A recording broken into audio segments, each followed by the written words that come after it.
Well, hello and welcome to today's stream. Today is Thought Raid instead of just playing some games, and we're talking about is it possible not to be bothered by stuff? I think I specifically went over this in a previous stream when I was playing games, but I realized I do so much better talking about stuff and engaging people better when we're talking about heavier things outside of a gaming stream. So I wanted to revisit this topic one more time.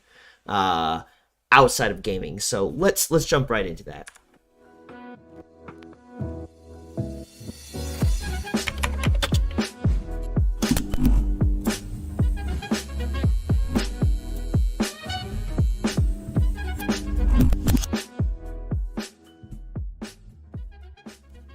Well, welcome back to Thought Raid. I just realized I had the wrong introduction. Sorry about that. We'll get used to this if we do some more streams in separate locations, but until then, it might be a little bit bumpy. Either way, welcome back. Today we're going to be talking about, oh, I see what you're talking about, Tim. You're talking about this over here, the discoloration, where my finger's touching? Yeah, that's because I can't block out all the sun coming through my blinds. It's not possible. So that's why there's there. Anyways, welcome to today's stream.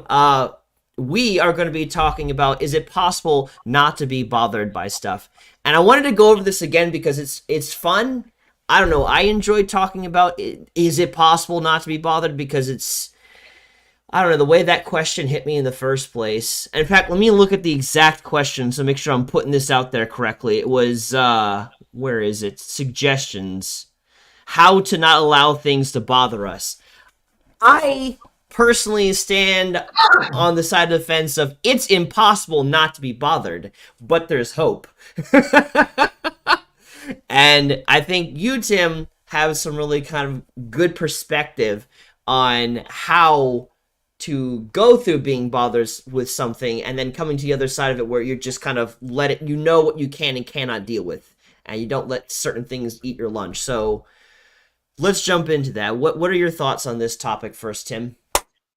I think it depends on what you're talking about, because there's some things that it's like, who cares if this bothers me? And then there's other things that you really should address, Mm. you know. And I think in my own life when I was younger, I just got to a point where everything that emotionally or physically bothered me, I just learned to tune out. And that wasn't really healthy. It just became apathy. It became just thinking that I was a victim in the world and that I couldn't really respond to anything in a way that was victorious or of in confidence. Mm-hmm. I think it really influenced me later in life. But I don't know, like, I guess I'd start by asking, what type of things bother you, Brandon? Is it mostly superficial? Is it mostly deep? I know I bother you a lot. I mean, not a lot, but sometimes. But I came from the opposite direction. I came from over feeling things, and everything bothered me, really. I mean, not quite exactly everything, because I don't feel like I was a petty person growing up, and every little thing was just a like micro trigger. Like for me, I don't know, but I definitely did not learn the apathy aspect. I'm not good at that even today, which I don't think apathy in of itself is the right way to deal with it anyways. But there's a lot of things that can bother me. I was bothered today by hypotheticals to just kind of show the range of what could it look like now that I work for the New Balance, and now that corporate's over us, so what kind of things are they going to be asking of us and requiring of us? And that bothers me because I'm like, I don't want to deal with, because a lot of corporations have a tendency to put out unrealistic expectations on their stores because they're detached from the store and the local level and don't really see that very well. And I'm not looking forward to that because I was already hearing a few things here and I'm like, oh, I do not miss this. But so that bothers me. But I don't know. People going very fast down the street bothers me. A dog barking at night bothers me. Um, Geez, there's a lot of things that bother me, Tim. This is the problem. So, something I'm thinking about, I'm just reading the description that you posted. You said there are a lot of things going on in the world that are just begging us to be bothered by it. Roe v. Wade being overturned, the war for Ukraine, COVID still being somewhat of a thing, a rising inflation, the list is endless. But is it possible to not be bothered by these things? What if someone personally does you wrong? Can you bring you back up on the screen? Because I want to have a conversation with you about this Oh, one okay. specifically. I'm just thinking, I want to highlight the Roe v. Wade thing because Hmm. it's really gotten to me. I think um, I had a friend post on Facebook about this, and the friend is a Christian and they're pro-life, and so they were just celebrating. Wow, praise God, all this stuff, great, love it. And that kind of hit me the wrong way, just because it seemed like they weren't being empathetic for the other side of things. And it kind of bothered me that, well, kind of like that verse that says that we're supposed to rejoice with those who are rejoicing and mourn with those who are mourning. There's people on both sides of the spectrum when it comes to the pro-life, pro-abortion, or pro-choice thing. And so I'm just thinking about empathy and what that looks like, because I can tune out certain things. Like if somebody cuts me off in traffic, whatever, I can get over that. And as you mature, you learn to differentiate and disassociate. It's called learned helplessness. It's like I can't really control that person. They're going to go off on their own lives. They don't care. They didn't ask me what I thought about them cutting me off, and they didn't really engage me in conversation. So why am I going to lose 10 minutes of frustration, or 10 minutes of my life being frustrated worrying about that?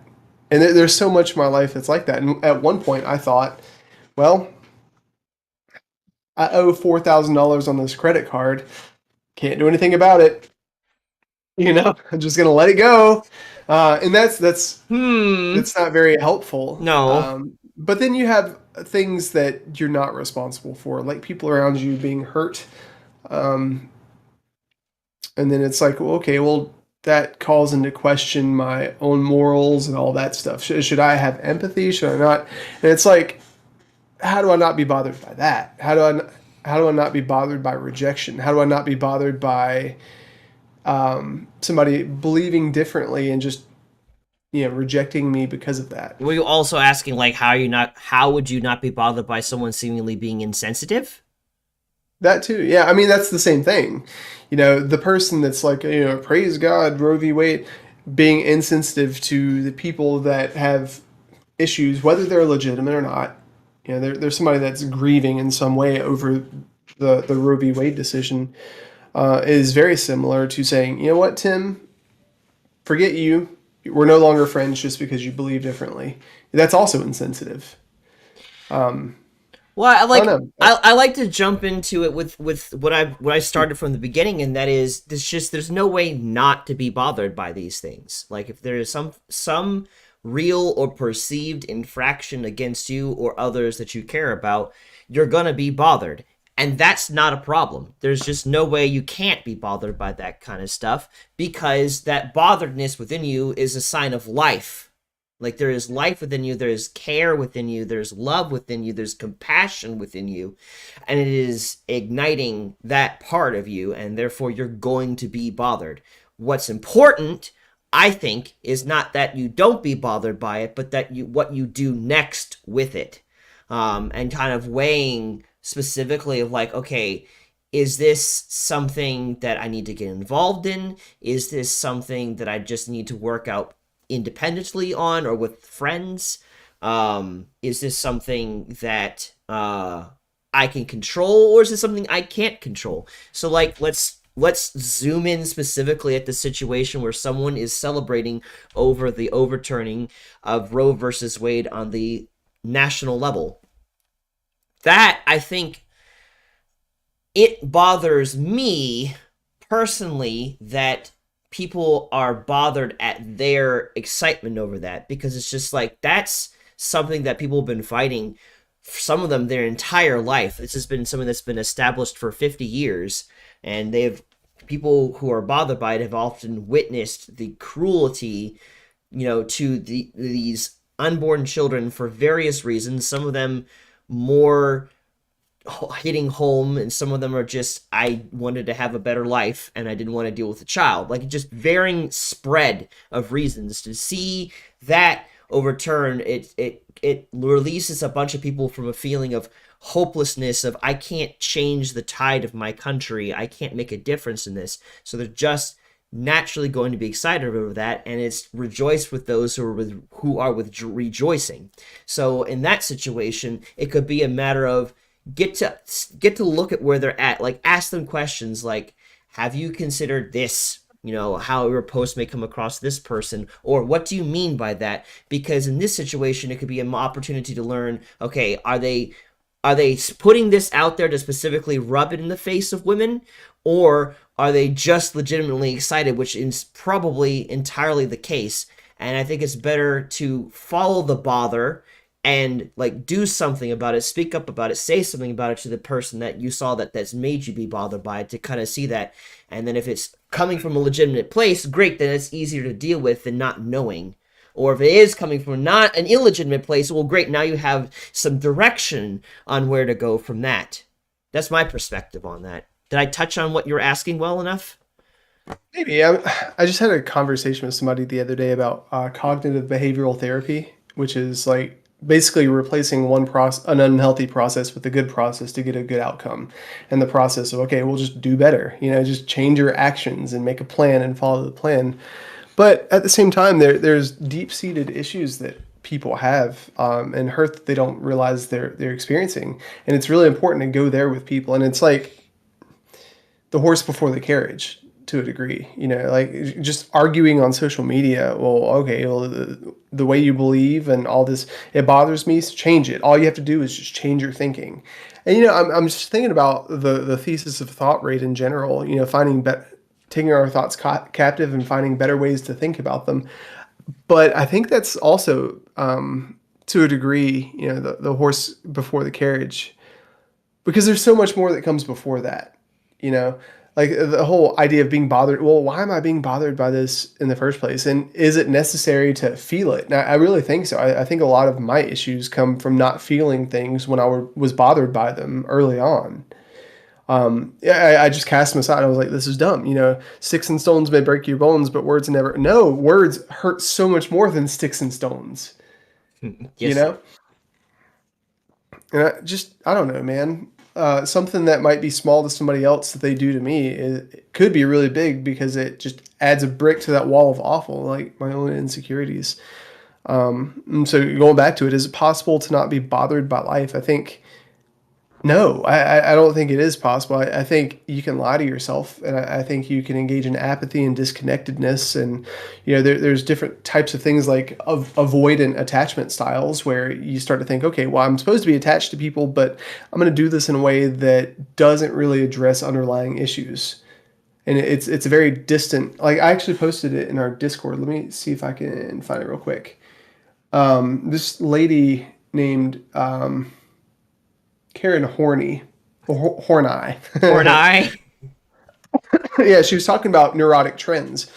And she said when it comes to basically neuroses or being neurotic is just being aware of things that negatively impact you either physically or emotionally. Just being aware of it. That's what being neurotic is.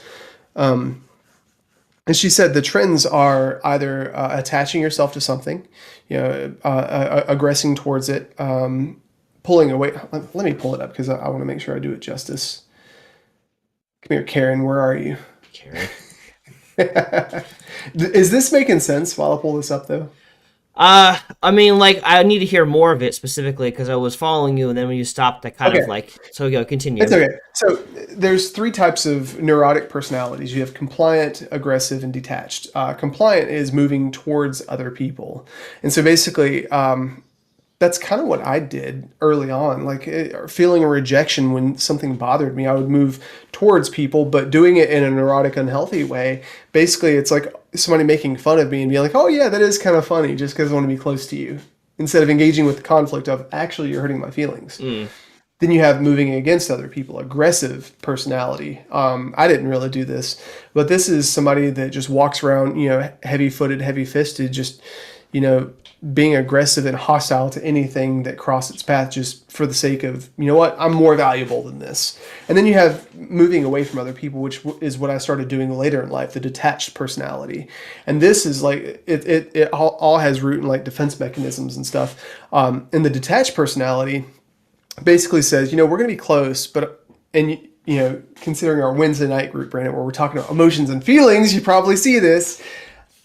We're going to be close, but I'm going to keep you at a safe distance because there's space here where I'm not really sure how you're going to value me or if you are. And I don't really want to address it because in my past, there's been a lot of trauma that's been associated with this space. So I'm just going to, you know, I'm going to leave it here and it's a buffer, you know? And I think like when you don't engage in healthy conflict, like I also was reading up on Freud. I don't really agree with a lot of his stuff, but he was talking about the id, ego, and superego. Yeah, I think a lot of people don't really agree with a lot of his stuff, to be fair. Yeah, but this concept kind of makes sense. Like you have the id, which is like the impulsive side of you, then Right? superego, which is the right from wrong, and then you have you in the middle. And he suggested what a healthy person looks like, which is having, you know, being in the center, but being dominating of those two things, not letting them control you.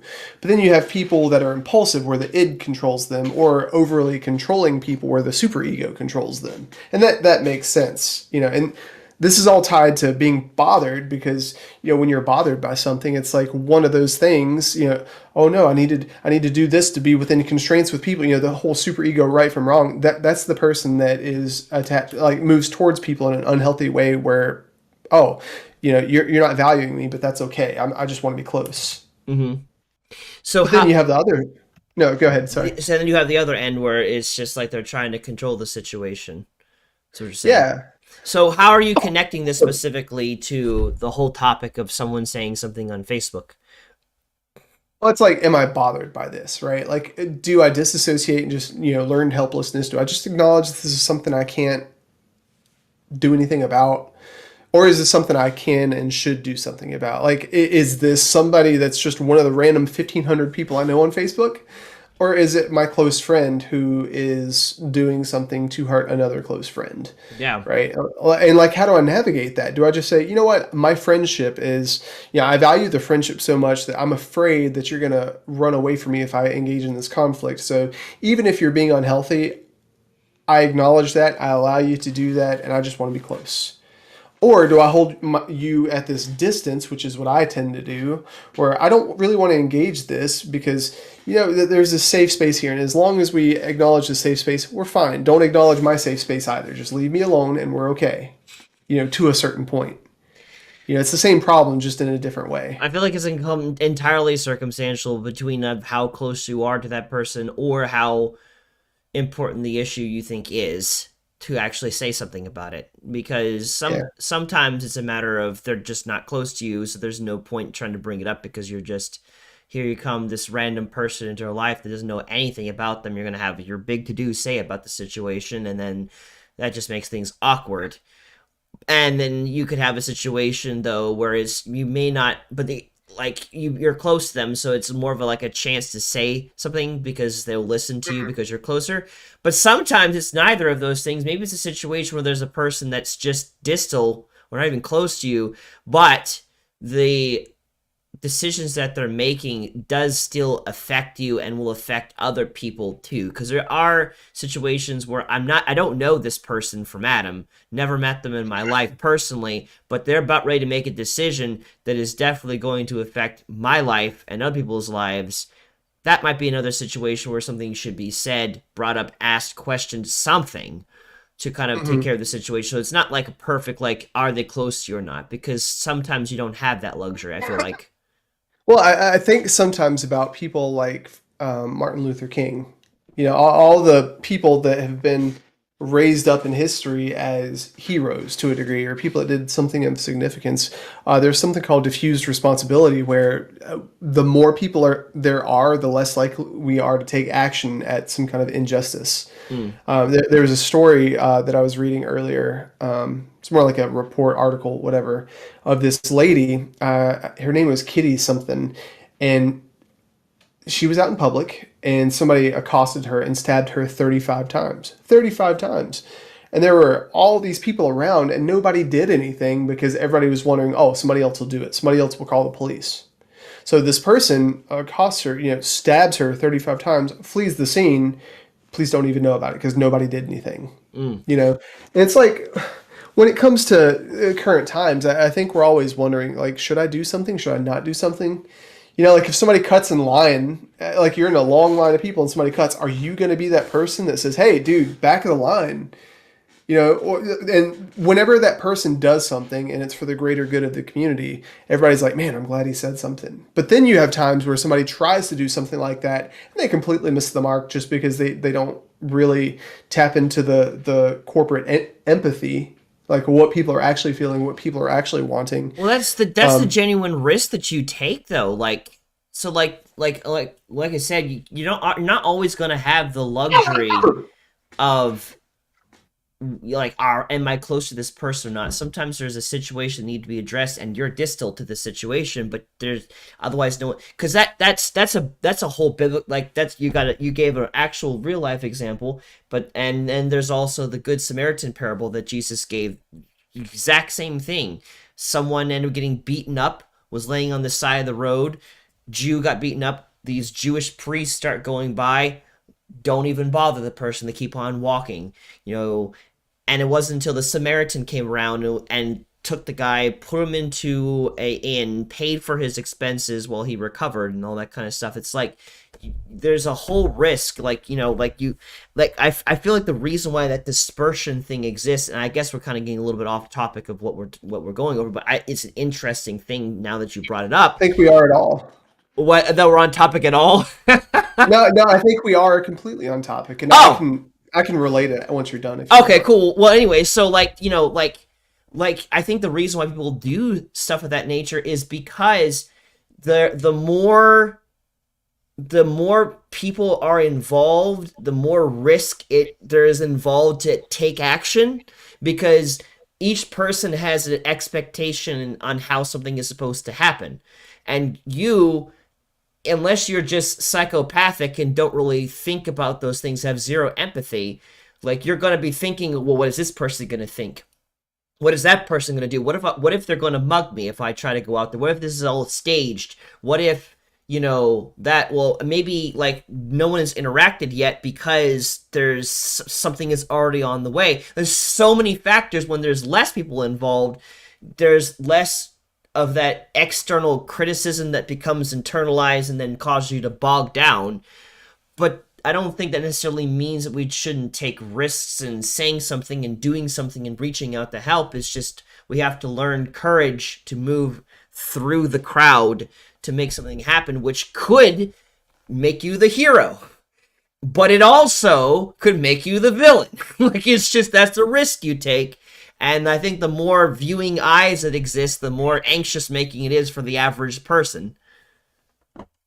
Just thinking about biblical references, I think it's interesting how Jesus lived his life, because if I was Jesus and I had all the power in the universe to heal people just like that, just dude, Jesus spat on the ground and took mud, rubbed it in the guy's eyes, and that's how like. What if you had that type of power, right? And apparently, we all do because we're Christians. Hashtag Holy Spirit, do all these things and more. But there were so many people that Jesus walked by that he didn't heal. And just Yeah. thinking about like capacity, right? Like if I have a lot of social or whatever influence, and I had the capacity to make changes, like Greta Thunberg, or like I watched a documentary a while back where Taylor Swift, I think it was during the election with Donald Trump, how she was just not for him. She's somewhat a supporter of the left, and she used her social platform to, she said, "Hey, I want to speak up for this cause. This bothers me." But Jesus, he saw those things, and he didn't feel the urgency to run around putting out fires for people.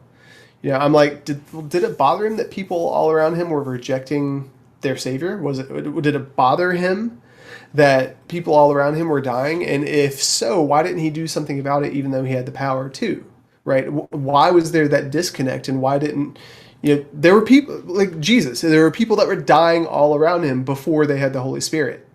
right? And there was injustice all around him.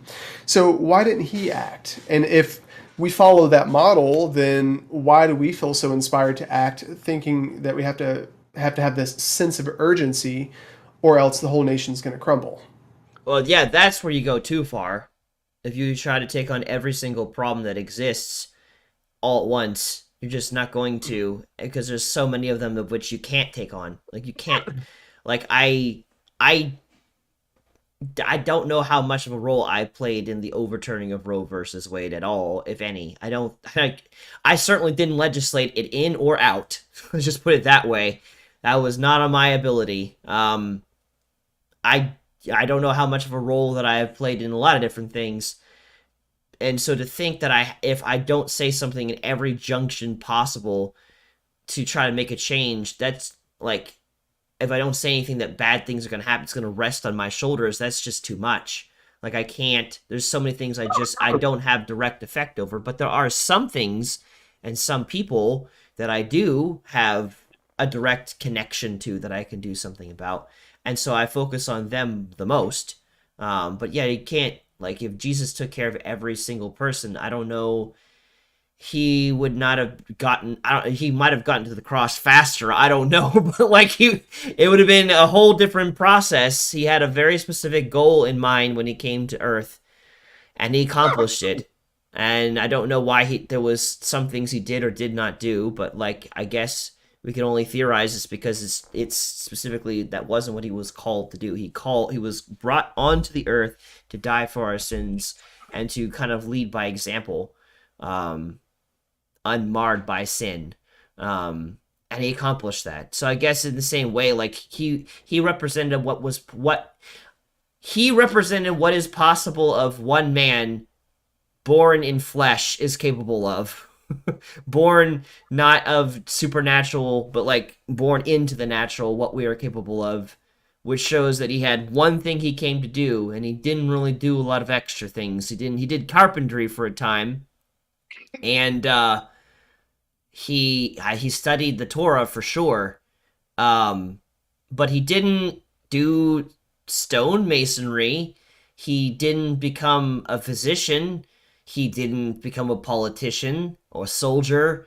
He didn't, because a lot of people were expecting him to kind of come riding in on a horse and lead a war to overthrow the Romans off of the Israelites. But he didn't go to any kind of military school or academy or whatever existed at that time. Didn't become a tax collector. There's a lot of things Jesus didn't do. I think, and I always reference this. I don't know why, but we're going to 1 Corinthians 13. But if I think about the things that bother me, right, and if I'm supposed to act in love and respond in love, you're supposed to address things as they directly affect you, but also, I'm just thinking about that scene in The Passion of the Christ where Pontius Pilate was interrogating Jesus, and Jesus just Didn't say didn't anything. pay. He didn't say anything, and I'm sure the things that Pontus was saying really affected Jesus. I mean, think about it, man. This guy had been serving people for 33 years, and the very people that he was going to be tortured and to die for were spitting in his face. And Jesus Pontus, Jesus was betrayed by his people, betrayed by his followers.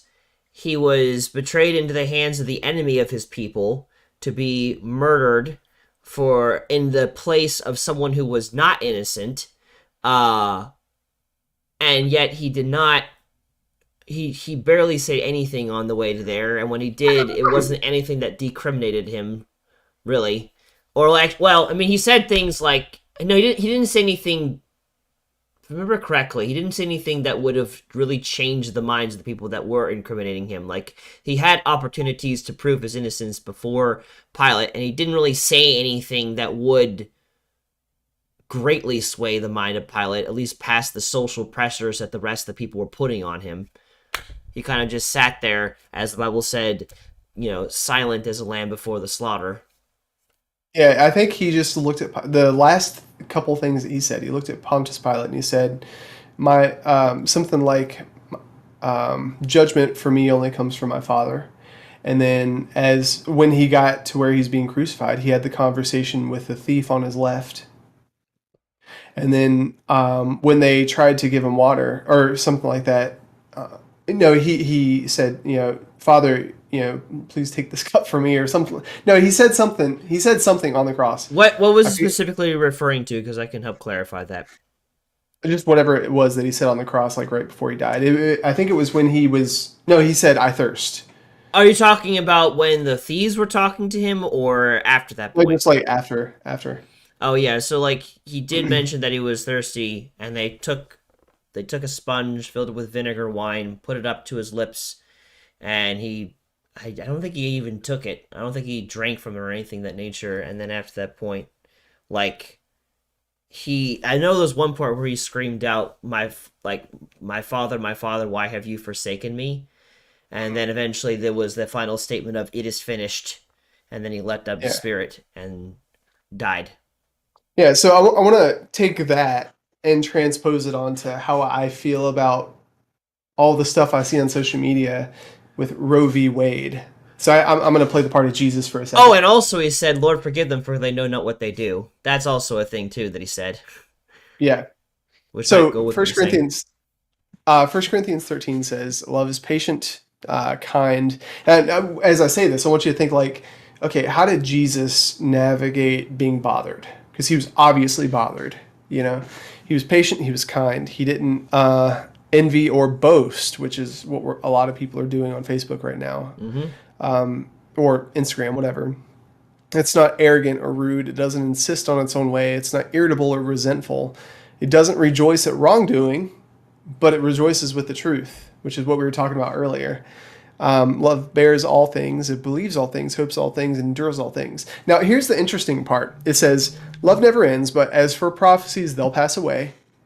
And what he's talking about is like, as we think things are going to, as it said that things are going to pass, that's going to pass. As for tongues, they'll cease. As for knowledge, it'll pass away. So you might know everything, but it really doesn't matter. For we know in part, and we prophesy in part, because we're all limited. And when the perfect comes, the partial will pass away. When I was a child, I spoke as a child, I thought as a child, I reasoned like a child, but when I became a man, I gave up my childish ways. For now we see in a mirror dimly, then face to face. Now I know in part, then I shall know fully, even as I've been fully known. And I just think that's so interesting. Like, I think it's really easy for me to pass judgment on this Roe v. Wade thing, which is really bothering me. Not just the people that are responding to it, but the people that are rejoicing in it as well. Like on both sides, it's bothering me. Mm-hmm. But I don't really know what's in these people's hearts. I don't really know why they are inclined towards Right. their thoughts as they are, because people can make a lot of assumptions about me, about why I create distance in relationships, even healthy ones, and I preserve my emotions from people that I even trust. There could be a lot of assumption there, but it's like nobody really knows what's going on in my heart unless they ask me. Right. And the people that ask me, like, why are they asking me in general? Like, if they're bothered by the way I navigate my life, the way I do things, are they just going to pass assumption on me socially, or are they going to say, "Hey Tim, you're worth me going into the space of conflict with. I'm going to talk to you about why you bother me, or I'm going to." You invited me into this space, and that's the special one. When somebody invites you into a space to talk about why you're mutually bothered or individually bothered, I think, you know, I don't know. I think there's something there. Well, there's definitely the importance of when you're bothered by something that someone said or did. You gotta like it depending on again. I would imagine depending on the proximity to the person and depending on how much it affects your personal life directly, and if you're actually been able to talk to them, because there's some things that are just gonna happen you can't. Um, I think it's important to go talk to the person about it and figure out why they did as they did, what is their perspective and stuff of that nature. Because then, if you can get to a place where you're now able to be compassionate about it, that compassion squashes the bothered feeling. If you truly want to be bothered, if you truly don't want to be bothered, excuse me, unless you want to be hot and bothered, because that's another story. If you don't want to be bothered, See these eyebrows? love covers a multitude of sin, which is why you brought up the 1 Corinthians 13. it just talking about love, it covers a multitude of sins. So like if you're going to not be bothered by something, you have to understand it. And then it's less likely to be bothered. Not to say that it perfectly prevents you from being bothered by that at all, because if there's something that's truly bad, there's no way not to be bothered by it. But if this is something of a matter of that what they said rubbed you the wrong way, it might be worth it to go and ask them about why this is they said. Where's that coming from? What do they mean by it? Because then that would help develop compassion and patience and understanding, which then helps it truly, legitimately not bother you. Because that's the thing. Yeah. I feel like, and I want to address this now.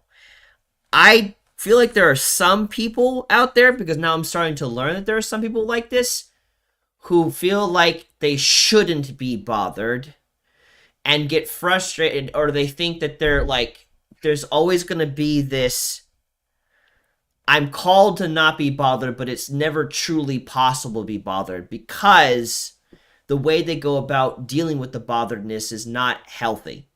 So I think it's important to point out that there is hope, that you can get to a place of not being bothered by something that you've encountered, but there is a right way about going about that, and a wrong way about going about no longer being bothered by something. Because if you have been bothered by something, there is a way of which you can deal with it that results in you truly not being bothered by it again, depending on what it is. And I think that's good to look at here too. Like how do you truly get to a place where something that used to bother you a lot doesn't bother you anymore? Yeah, I think that takes time. I just look back at all this stuff, talking about when I was a child, I thought like a child and all that. When I was a child, I thought like a child. You ask a 5-year-old or a 10-year-old how they feel about relationships. Oh, it's so bad. It's the best thing ever. And now it's like, man, you're 10 years old. You don't know anything about relationships. You don't even know about taxes. Come on.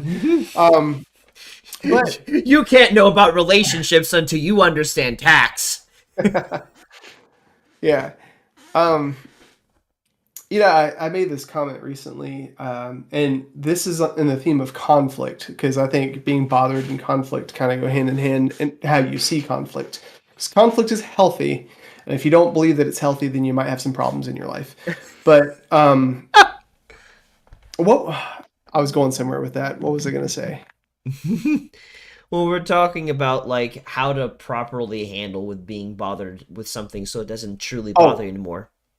It's a realization I had just this year was that I don't really care as much to speak as I used to. Because when we first started thoughtraid, Brandon, there was a lot that I had to say. And, when we did the young adults group, there's a lot that I had to say.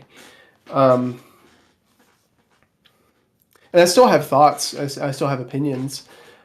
But the thing I think I'm learning from all the stuff that's been going on with COVID, with Trump, with Roe v. Wade, with just interpersonal relationships, is that very few people care about what I have to say.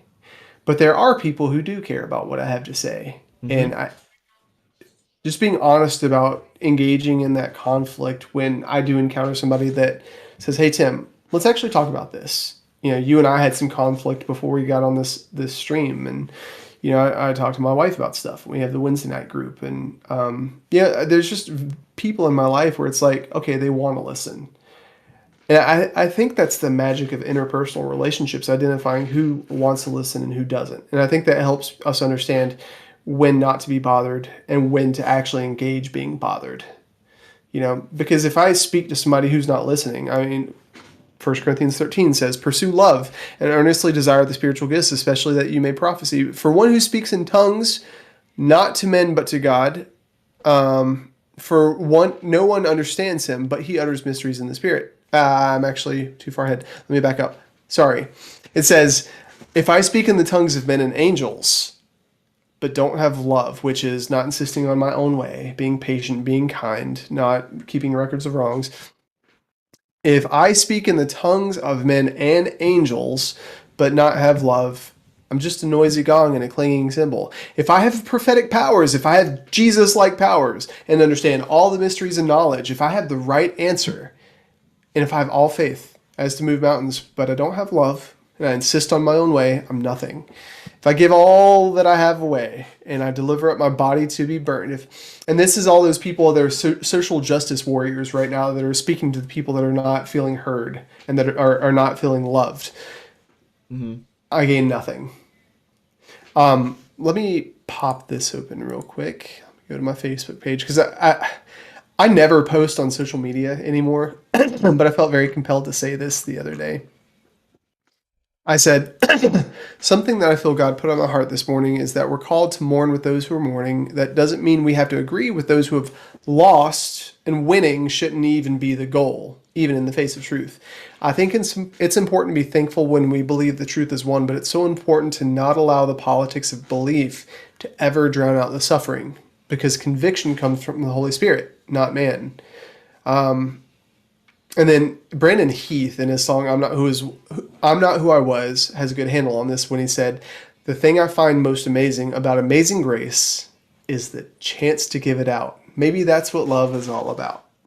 And so bringing this full circle to like the idea of being bothered, it's like how do I navigate giving out grace, especially when I'm being oppressed or being aggressed upon? And it's like the thing I find most amazing about Amazing Grace is the chance, the option to give it out. Maybe that's what love is all about. But then in moments when people are actually wanting to engage me and I'm bothered by them, okay, well, there is grace here, but I still need you to know that I don't feel okay.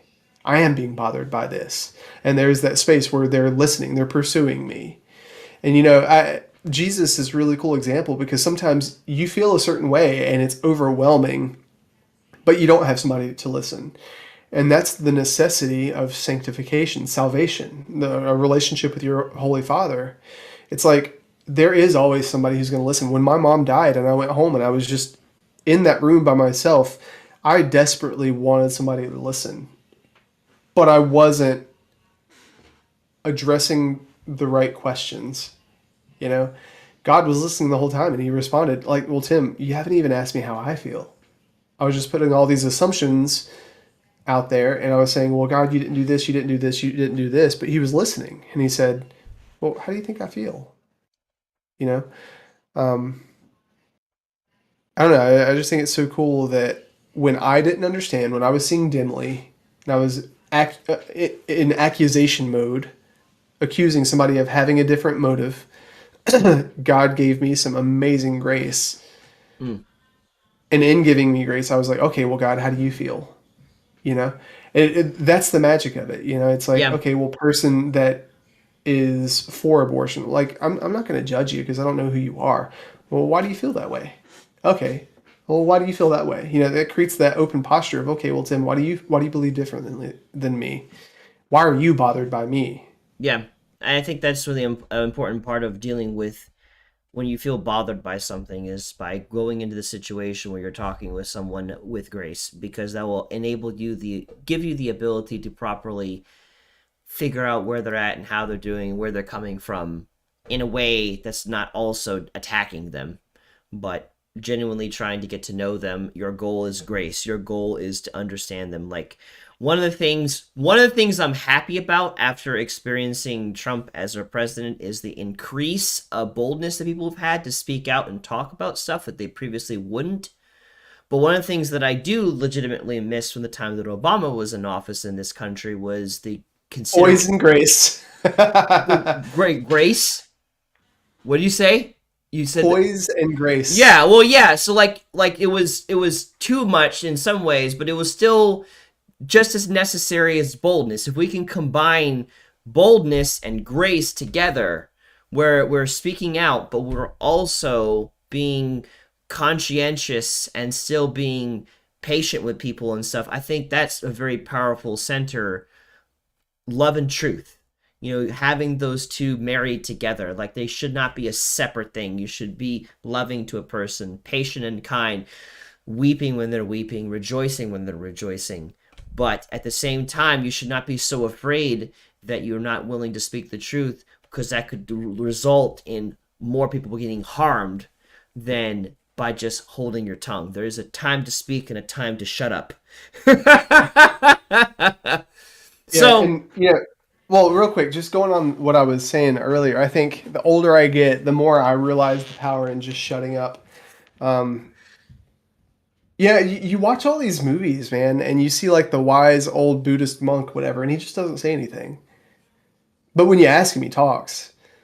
I'm just seeing that there's so much more power in that. And it's not even about having power, it's just understanding restraint, and just understanding how small we actually are well, in the like overall working that's of everything. that's how God interacts with me though in general. Like there's a lot of things that he doesn't tell me straight out until I'm in the right place for it and I've Mhm. asked. And then he's just there it is. There's the answer that you've been looking for because I feel like if you are giving out opinions and information and stuff of that nature when a person isn't ready for it, I've already experienced this enough this year alone. People have the proclivity to take that, put it through their filters, which then inevitably alters what was actually being said, and then they'll turn around and they'll trample you because they heard what was supposed to be a nugget of wisdom as an insult to their face, and they're going to hurt you for it. Or they're going to just reject you or something of that nature. And so it's just like you do want to it's power under restraint. You want meekness. You want to choose your timing of which you reveal things wisely so that way the person is ready and seasoned to be able to handle what you have to say. And that is trial and error. That takes time to kind of figure out that. And not only that, you can't become stubborn with it either because the minute you become stubborn with it, you'll inevitably find a person that didn't fit the last mold and you'll try to apply the same thing with them. And if you're stubborn about it, you'll miss an opportunity to properly help them. So it's like you have to be also willing to flow with each person because they're in a different place than the last. So yeah, I think Yeah. the goal here, and we can wrap it up. We don't have to go a whole hour. I think the goal here is that it's okay that you're being bothered. It's just the botheredness shows that you care about the situation and you are engaged. I think what's important is that when you're bothered, take the time to rationally think, is this something that's directly affecting me? Is this something that I have the ability to do something about? Is this person close to me or distal to me? And how much do I actually truly care? And like weigh those. And it's not easy to do that all at once. I'm not suggesting you just process that all immediately. It might take some time. But, think about those things and then step into it with grace and compassion because inevitably you're going to run into things you can't account for. And it's that grace and humility that enables you to better handle what's bothering you. Um, in the situation, since you brought it up, Tim, the thing that you did that bothered me, I wanted to take a chance to first separate myself from any sort of pride and anger because I recognized that the thing that was bothering me was stuff I'm also responsible for. And so I wanted to come into that with humility and understanding, recognizing that I am standing on sand. But this is something that's still important to me, so I got to say something, but I'm not going to stand on it and just use this as an opportunity to step on you. Like I'm not doing that. So I went into that with the best amount of grace that I could and understanding that I could. So way, because our friendship is very important to me. So I wanted to make sure that I navigated it from that perspective so we could figure out, okay, where are you coming from? And then also better understand where am I coming from too? Because I think when we're bothered by stuff, we don't even know all the time why we're bothered by it. And so going into it with grace, with humility, helps you kind of sort that out too in your own self. Uh, when you actually take that risk in speaking up about what bothers you. Mhm. Do you have anything to add to that? Wanna- No, I feel pretty satisfied about this conversation. I think I don't know. I guess my closing statement would be, um, let me go back to the question that you asked. You said, "Is it possible to not be bothered by life?" I think if you answer yes, you probably have some problems you're not addressing, and you have a lot of trauma that's building, and you have a lot of issues that you're just burying. It's called repression. um, I'd be very careful of that. I just want to say that if you are bothered by different things in life, I just want to say that's really normal. It's just a part of life. I think part of maturing is learning how to navigate being bothered and sifting what's important from what's not, and also sifting with whom it's important and with whom it's not. I think that's like the goal of life. And then passing on that wisdom to people that are just struggling through as well. And ready for it. Yeah. Some people are on that struggle bus, and we got to help them put the wheel back on. And some people are on that struggle bus and they don't want that help. And you're kind of having the wisdom to know when to help and when to step back. Oh, and that's so sad to watch. It's hurtful to watch. Just thinking about how Jesus feels about me when I'm, going off the, my struggle bus is missing a few wheels and I continue hitting the gas. But that's another conversation. That maybe will be what we'll talk about next time. I don't know. We'll see. But anyways, I want to thank you guys for watching. If you've enjoyed this stream, make sure to like it and hit the subscribe button as well as the notification bell so that you can know when we go live again, which will be this Friday at 7. We'll be playing some more games. We might do a little bit of Raft. We might do something else, but it's probably leaning towards Raft. So if you like Raft, you'll want to be there for that. And we love to have you join us so we can chat with you. And if you have any other questions that we can talk about, any kind of topics that are on your mind, you just want a second opinion about, some fresh perspective, let us know, because we will very likely talk about it. We enjoy engaging you guys where you're at. So let us know, and we'll probably talk about it in a Monday to come. So with that said, we broadcast every week on Monday, Friday, and Saturday at 7 p.m. Eastern Standard Time, and we'll be live again this Friday at 7, probably with some Raft, and we'll love to see you there. You guys have a good night.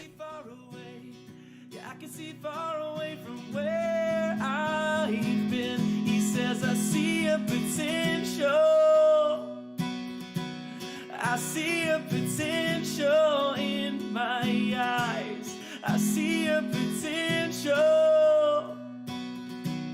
I never lost sight of the reason why you're alive.